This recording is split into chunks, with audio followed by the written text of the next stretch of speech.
Chers frères et sœurs, amis auditeurs, bonjour et bienvenue dans ce numéro du train de la Rhapsodie des réalités. Aujourd'hui, le vendredi, le 29 novembre 2024, le thème de la Rhapsodie des réalités est « Restez encouragés et poussés ». Restez encouragés et poussés. L'écriture d'étude est Romains chapitre 11, le verset 11. Romains chapitre 11, le verset 11. La Bible dit: je dis donc, est-ce pour tomber qu'ils ont bronché? À Dieu ne plaise, mais par leur chute, le salut est devenu accessible aux païens, afin qu'ils fussent excités à la jalousie.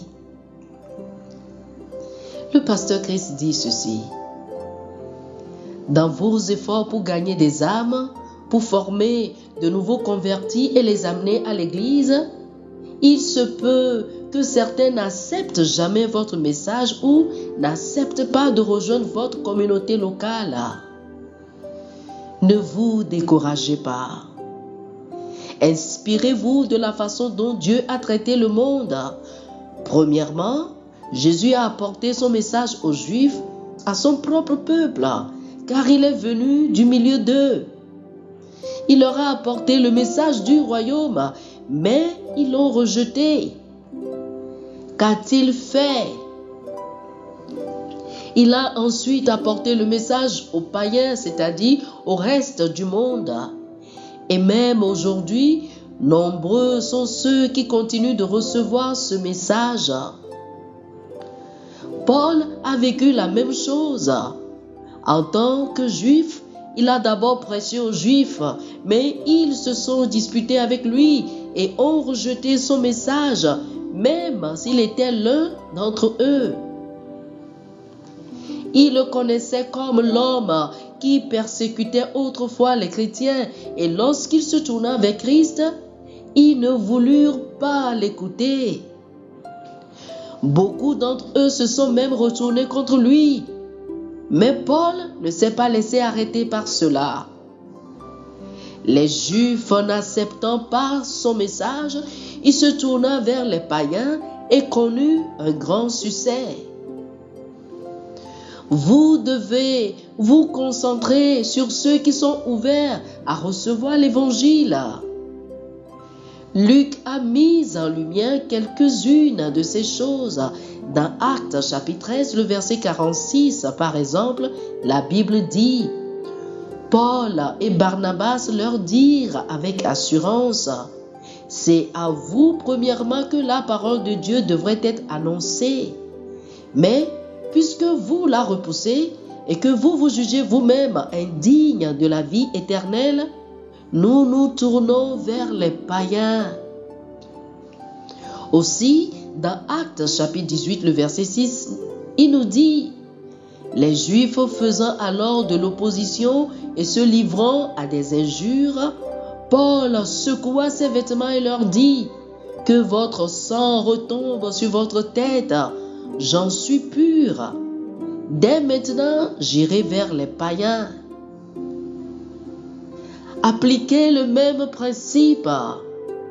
Ne permettez pas à ceux qui rejettent votre message de déterminer l'état de votre esprit ou votre humeur.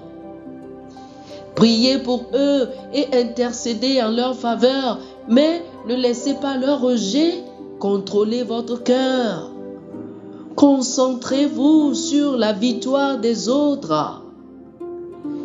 À mesure que vous parviendrez à atteindre davantage de personnes, un jour, ceux qui ont rejeté votre message seront provoqués par votre succès et attirés vers Christ, tout comme la Bible nous dit que les Juifs sont provoqués par le salut des païens et finiront par croire en Jésus-Christ. Restez encouragés et continuez. Restez concentrés sur la mission, sachant qu'à mesure que vous prospérez dans l'œuvre du Seigneur, d'autres seront attirés par votre lumière. Oh, alléluia! Oh, gloire à Dieu! Chers frères et sœurs, je vous prie de faire cette prière avec moi. Dites ceci: Cher Père, je te remercie pour la sagesse de ta parole qui me guide à me concentrer pour atteindre de plus en plus de personnes avec l'Évangile. Même maintenant, beaucoup sont attirés par ton message de salut et sont convertis et établis dans ta parole, alors que tes enfants prêchent l'Évangile dans le monde entier aujourd'hui, au nom de Jésus. Amen. Alléluia. Pour une étude approfondie, je vous invite à lire Matthieu chapitre 10, les versets 14 et 15, Actes des apôtres chapitre 13, le verset 46 et Actes des apôtres chapitre 18, le verset 6.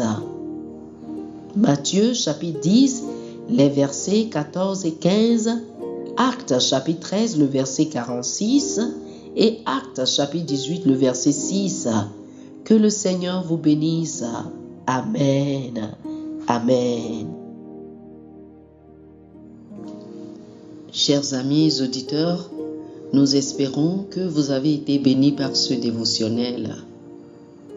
Nous vous invitons à faire de Jésus-Christ le Seigneur de votre vie. Si vous voulez recevoir le Seigneur Jésus comme le Seigneur et le Maître de votre vie, faites cette prière avec moi. Dites ceci après moi, s'il vous plaît. Ô Seigneur Dieu, je crois de tout mon cœur en Jésus-Christ, Fils du Dieu vivant. Je crois qu'il est mort pour moi et Dieu l'a ressuscité des morts. Je crois qu'il est vivant aujourd'hui. Je confesse de ma bouche que Jésus-Christ est le Seigneur de ma vie à partir d'aujourd'hui. Par lui et en son nom, j'ai la vie éternelle. Je suis né de nouveau. Merci Seigneur d'avoir sauvé mon âme. Je suis désormais un enfant de Dieu. Alléluia. Félicitations, vous êtes désormais un enfant de Dieu. Pour recevoir plus d'informations sur comment vous pouvez grandir en tant que chrétien et pour avoir une copie physique et une copie électronique de la Rhapsodie des réalités, appelez-nous sur le plus 228 91 74 69 79 plus 228 91 74 69 79. Que le Seigneur vous bénisse abondamment. Amen.